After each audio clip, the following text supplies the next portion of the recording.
Дагы бир жолу кутман таңыңыздар менен урматтуу теле көрүүчүлөр, чай үстүндө турган болсоңуздар кутман таңыңыздар менен чайыңыздар даамдуу болсун деп биз көрсөтүүбүздү алдыга карай улантабыз.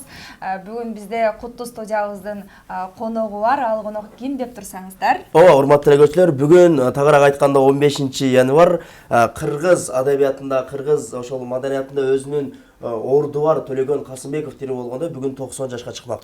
Мына ошол Төлөгөн Касымбеков агайыбыздын замандашы Кыргыз Республикасынын эмгек сиңирген дарыгери, даңк медалынын 3-даражадагы Манас орденинин ээси, Кыргыз Республикасынын эл баатыры Нейрохирург Миталип Мамытов агайыбыз бүгүн бизде конокто. Саламатсызбы агай? Саламатсызбы агай? Саламатсыңар. Кош келипсиз. Чоң рахмат. Алгач эле ушул жаңы жыл жөнүндө сөз кылсак агай, деги эле жаңы жылды кандай тосуп алдыңыз? Эми бул жаңы жыл абдан өзгөчө жыл болуп атат. Себеп дегенде кандай өзгөрүштөр менен кандай элибиз бийликти тандап алды, ошол боюнча абдан күтүү болду дагы, ошого ээ болдук. Андан кийин жаңы президентибизди сайлап алдык. Андан мурда элибиз аябай толкундап чыкты, каалаган сөздөрүн айтышты. 15-жыл башталды, жакшылыктар менен башталат, Кудай кааласа. Башталды 15 ноябрь январыбыз абдан жакшы күндөрдүн бири жаңы жылда. Жаңы жылыбыз 21-жылы уй жылы деп эсептелет. Уй жылы жакшы жыл болуш керек.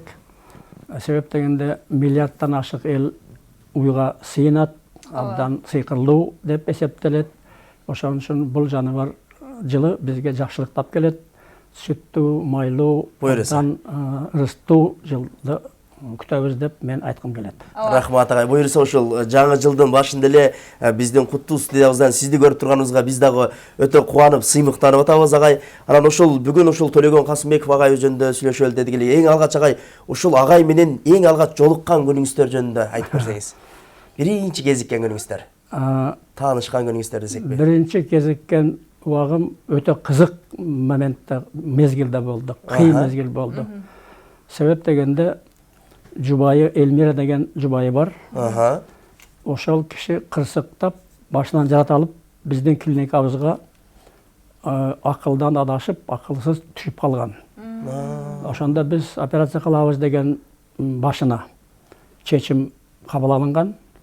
Ошондо эми карабайсыздарбы, кандай баатыр адам коркпойт деген сөз бар. Баатыр коркконго эч кандай укугу жок деген сөз бар. Бирок баатыр ыйлайт экен. Мен ушуну көрдүм. Ушул аялы жубайы ушундай оор акыбалга түшүп калганынын себебинен менин жаныма, менин кабинетиме жаш балалар ыйлап кирди.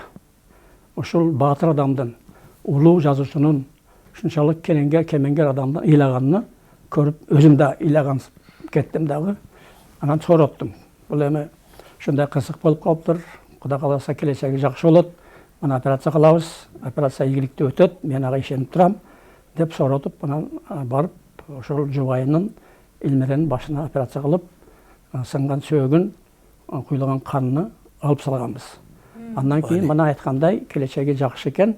Азыр аялы жакшынакай иштеп, соо акыбалда жүрөт. Ушундай биринчи жолу жолукканыбыз болгон. Андан кийин ошол жубайынын жакшы болгонунун себебинен үйүнө конокко чакырды. Конокко чакырып, мен жубайы менен бардым. Анан кийин дагы балдары менен бардым.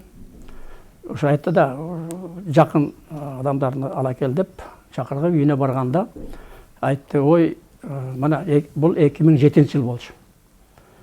Ой, менин үйүмө баатырым келди, баатыр келди. Ал убакта мен баатыр эмес болчумун. 2007, мен 2011-де болгон баатыр.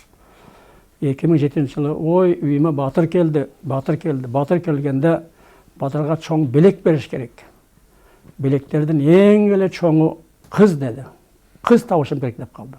Кыз белек бериш керек деп калды. Ушундай. Ушинтип айтты. Кыргыздын салтына карабайбыз. Анан мен айттым, төкө, менин атка бергис конан бар, кызга бергис жубан бар. Ошон үчүн мен жубайы менен келдим. Мага кыздын кереги жок. Кыздан артык бул отурат менде. Сага керебет. Ошентип айттым. Айткандан анда башка жолдорун издеп калалы деп калды. Өзү көрдүңүз, көрөгөчтөгөн, билгичтеген, абдан улуулугун караңыз, башка жолун табалык, издейлик деп калды. Анан мен айттым, анда мен издеп көрөйүн мен дагы, бизде кандай варианттар бар экен деп калды. Өзү ушинтип айтты анан. Бизде кыз бар деди. Кыз бар деди. Ошол баягы жубайынын, Элмиранын мурдагы күйөөсүнөн кыз бар экен, бөгө жетип калган экен, 17 жашта экен. Анан мындай кыз бар деди. Анда мен айттым, анда мен издеп көрөйүн дедим. Буяктан да издеп көрөйүн мен. Деп ошентип жигит таптым мен. Жигит таап, ошону үйлөп койгонбуз. Чын эле үйлөдүңүздөр? Чын эле үйлөдүк. Анан ошентип куда болуп калдык. Куда болуп жүрдүк, аябай, ошондон кийин жакындап калдык да биз. Өтмө катар куда болуп калдык да. Анан ошол үй бүлөдөн үйлөнгөн Назгүл деген кызы үйлөнүп, кыздуу болду. Кийин келип отуруп. Кызды болуп бир ат койгон экен. Мен үйүмө келип калышты конок болушуп. Сүйүнчүлөп, ушундай кызды болдук, неберелүү болдук. Эми ушундай ат койдук деп калды. Анан мен айттым, бир аз эсимде жок. Бир өтө эле ислам дүйнөсүндөгү ушул араб дүйнөсүндөгү бир кыйыныраак атты койгон экен өзү. Анан мен айттым, ушу кыргыз элинде, кыргыз арасында ушу тилди ушундай кыйнап айтып атакейин. Мен дагы бир сунуш кылып көрөйүн. Ушул ат коюп коеюн, мен дагы эгер кабыл кылсаңыздар, ошону кылыңыздар, болбосо жок десем, айтың деди. Мен айттым, Айчүрөк деген атты койсом деген оюм бар эле. Ошону кабыл кылсаңыздар, мейли десем, ошону кабыл кылып, азыр ошол небереси унга чыгып калды. Айчүрөк. Айчүрөгү. Мына керек. Жакшынакай өсүп атат. Ушундай. Андан кийин дагы бир айтып кете турган нерсе. Айта берейин.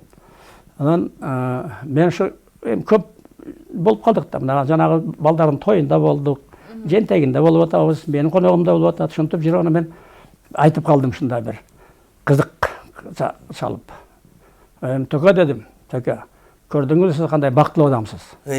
Сиздин койнуңузда ушундай Элмирадай гүлүңүз, сулууңуз бар. Сиздин колуңузда Асылбек деген уул бар да. Сиздин колуңузда Асылбек деген уулуңуз бар. Алдыңызда мага окшогон улууңуз бар. Менин колумда, элибиздин колунда сынган кылычы бар, кылычыңыз бар. Бирок сиздин сынбаган кыргызыңыз бар. Сиз ошого сыймыктанышыңыз керек. Сизди кыргыз эли колдойт. Себеп дегенде сынган кылыч менен сиз кыргызды сындырып айтасыз. Кылычыңыз сынды, бирок кыргызы сынбайт деп ушундай бир сөз кылып берген. Ошондон кийин анан өзү дагы өтө бул сөздөрдү кайдан таптың деп ушинтип мага бир таң берген. Наке ага ушул жума күнү сиз менен көрүшүп, тарыхый күнү көрүшүп турганыбыздын өзү эле сыймык болуп эсептелинет.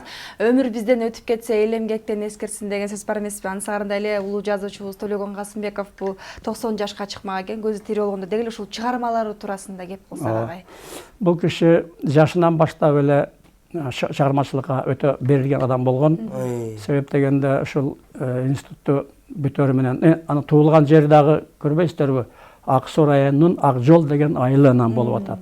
Бүт эле ошо ак болгон жерден төгүлүп, өсүп, окуп жүргөн экен. Ошон үчүн ак иштерди жасады да бул киши. Өзүнүн ички дүйнөсү да аппак, таптаза. Бирөөгө бир жаман сөз эмес, жаман ойду айтпаган адам деп мен түшүнөм бул кишиди. Андан кийин ушул биринчилерден болуп эле илгерки мен билем, ошо кичинекей жылкычы деген жазууну жазбышынан билинип калды. Потом мен адам болгум келет деген дагы бир чыгармасы чыкты. Андан кийин сынган кылыч, кел деген романдары болду. Ал эки романы бул тарыхый романдар. Өтө тарыхый. Кыргыздын ошол түштүк жактагы каада салттары, түштүк жактагы адамдын элдин жүрүш турушу өтө жакшынакай мүнөздөгөн, жакшынакай ачканда.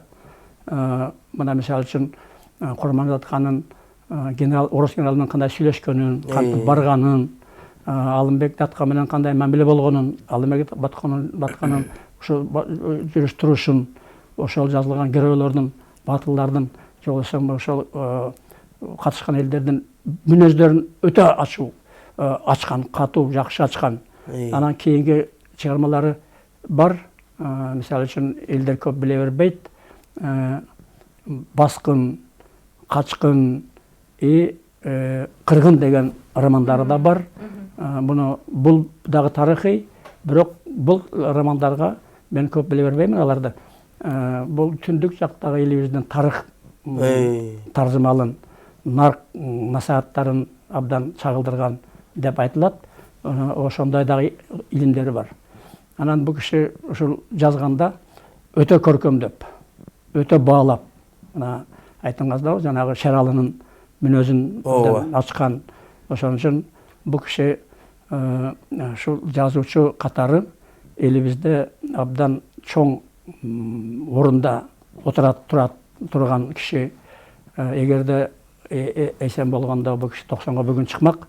Анан ошол эл абдан баалаган, өз убагында ушу сөздү тандап, сөздү багып, семиртип туруп, анан жазган, анан ошону айткан бул киши. Сөздүн устазы, сөзмөр адам болгон. Аз сүйлөгөн мындай отуруштарда, бирок өтө саз сүйлөгөн. Анан бул киши жөнөкөй эле жазуучу эле болбостон дагы коомдук иштерде чоң иштерди аткарган да. Билесиңер да. Бул киши өзүнүн тармагында эл жазуучусу катары ушу Жазуучулар союзунун төрагасыга чейин барган. СССРдагы Жазуучулар союзунун мүчөсү болгон. Анан ошол Ала тоо журналында иштеп жүрүп, Ала тоо журналынын жетекчиси болуп турган. Бул өтө Кыргызстан убагында, Кыргызстан деңгээлинде, Кыргызстан өлкөсүндө өтө ошол журналдардын эң окуй турган, кең тараган журнал болчу. Ошонун жетекчилиге чейин барган, главный редактор болуп иштеген. Анан кийин депутат болгон бул киши. Депутат болуп, легендар депутат 1990-жылдан 94-жылга чейин депутат болуп турган. Депутат болуп туруп, өтө маанилүү сөздөрдү, өтө маанилүү иштерди аткарган бул киши. Мисалы үчүн ошол эл аралык комитетте илим, билим берүү ошол комитетте төрагасы болуп турган. Бул тил боюнча комиссиянын төрагасы болуп турган, даже тил боюнча өтө чоң сунуштарды жасаган депутат болуп турганда. Андан кийин баягы Гербтин комиссиясында членде болгон, мына бүгүн дагы Гербте алынган күн болуп эсептелет 15 январда. Ошо Гербтен дагы өтө кыйын